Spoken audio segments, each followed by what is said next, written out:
everyone, welcome to IS Dashana. I hope you all are doing very well. So without wasting any of our time, let's move to the topics of the day. Today's topic is recalibration of nutrition intervention, temporary discontinuation of rice fortification. The government has reviewed the implementation of rice fortification under the Pradhan Mantri Garib Kalyan Anna Yojana and other welfare schemes of the Government of India.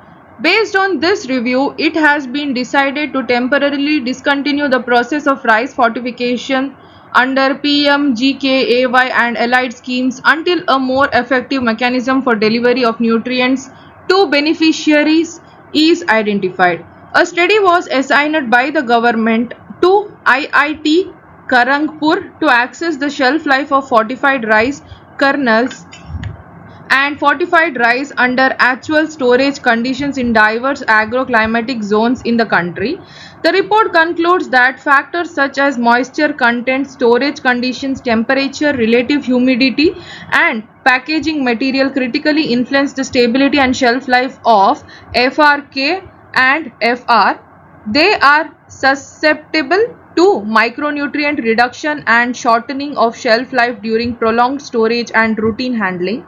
This reduction is rendering the effective shelf life shorter than expected and in turn limiting the intended nutritional outcomes.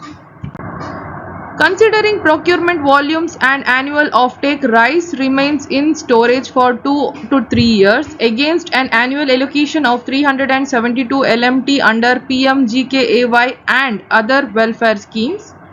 The total availability in the central pool is projected at 674 LMT including receipts due from KMS 2025-26. In view of these findings, it has been decided to temporarily discontinue fortification of rice until a more robust and effective nutrient delivery mechanism is developed and operationalized. This decision of temporary discontinuation of fortification process does not entail any reduction in food grain entitlements and will not affect operations under the PDS Integrated Child Development Services or the Midday Meal Scheme. For KMS 2025-26 as well as pending receipts from KMS 2024-25, states UTs have been given flexibility as a transitional measure to supply either fortified rice or non-fortified rice at their discretion, keeping in view operational and logistical considerations. So the next topic for the day is India-EU Free Trade Agreement. Hailed as the mother of all deals, the conclusion of negotiations between India and the EU Free Trade Agreement in January 2026 marks a significant milestone in one of India's most strategic economic partnerships. Structured as a modern, rules-based trade framework, the agreement aims to address contemporary global economic challenges while enabling deeper market integration between the two major economies. Increased market access. The agreement provides preferential access across 97% of EU tariff lines, covering 95.5% of trade value while preserving policy flexibility for sensitive sectors and supporting India's developmental priorities.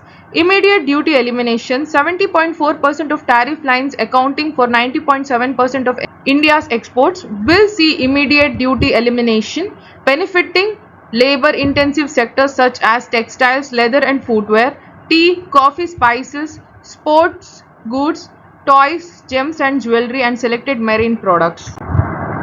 Phased duty elimination and preferential access. Zero duty over 3 to 5 years will apply to 20.3% of tariff lines covering 2.9% of exports, while 6.1% of tariff lines covering 6% of exports will receive preferential access through tariff reductions or tariff rate quotas for products including processed foods, preserved vegetables, bakery items, cars, steel and certain shrimp and prawn products.